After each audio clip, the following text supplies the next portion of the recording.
Good morning. അമ്മേ, പൂമുഖത്തേക്ക് 1 black ടീയാ. അല്ലെങ്കിൽ ഇന്ന് എന്താ കഴിക്കാനുള്ളതെന്ന് ചോദിച്ചുകൊണ്ടിരിക്കുന്നവരായിരിക്കും നമ്മളിൽ പലരും. ഫുഡ്, ഭക്ഷണം, അവനവൻ്റെ വ്യക്തിമുദ്ര പതിപ്പിക്കാനും വേറൊരാളുടെ മനസ്സ് നിറച്ച് വയറ് നിറയ്ക്കാനും ഇവനെ കൊണ്ട് പറ്റും. നമുക്കെല്ലാവർക്കും കുറച്ചധികം ഇഷ്ടപ്പെട്ട ഏരിയയാണ് ഇത്. ഒരു ദിവസത്തിൽ വേറെ എന്ത് തന്നെ ചെയ്തില്ലെങ്കിലും നാം എല്ലാം ആത്മാർത്ഥമായി ചെയ്യുന്ന ഒരേ ഒരു പണി ഇതായിരിക്കും. അപ്പോൾ ഈ ഈറ്റിംഗ് ആയിട്ട് ബന്ധപ്പെട്ട് കുറച്ച് ഈറ്റിംഗ് ഡിസോർഡേഴ്സ് ഉണ്ട്.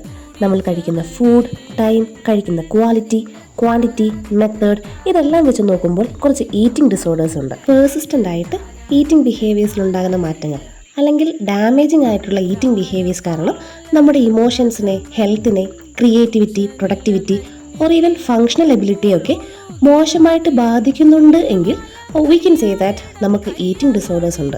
ഏത് ജെൻഡറിലുള്ളവർക്ക് വേണമെങ്കിലും ഈറ്റിംഗ് ഡിസോർഡേഴ്സ് വരാം.